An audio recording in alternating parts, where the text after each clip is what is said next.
Rebuild your self.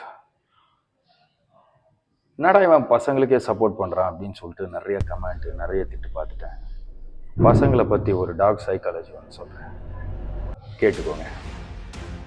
கல்யாணம் ஆன ஆன்ட்டிங்கிட்ட, husband இல்லாதவங்க கிட்ட, ஆல்ரெடி பாய் ஃப்ரெண்ட் இருக்கவங்க கிட்ட, இல்லை நல்லா போயிட்டுருக்க ஃபேமிலியில் ஒரு மென்னு எப்படி நுழையிறாங்கன்றதை பார்ப்போம்.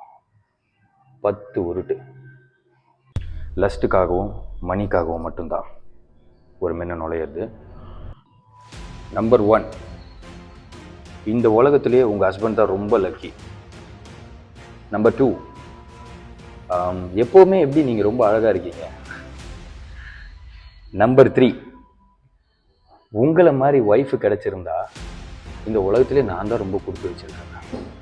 நம்பர் 4, மாநிறமாக இருந்தாலும் பேரழகியாக இருக்கீங்க. நம்பர் 5, எல்லாரும் சாரியில் ஒருத்தர் 2 பேர் தான் நல்லா இருப்பாங்க, ஆனால் நீங்கள் சாரிலையும் சூப்பராக இருக்கீங்க, சல்வார்லேயும் வேற மாதிரி இருக்கீங்க. ஒரு ஃபோட்டோ அனுப்புங்களா. அடுத்த 5 உருட்டு அடுத்த வீடியோவில் பார்ப்போம். மறக்காமல் இதை ஷேர் பண்ணி கமெண்ட் பண்ணுங்கள்.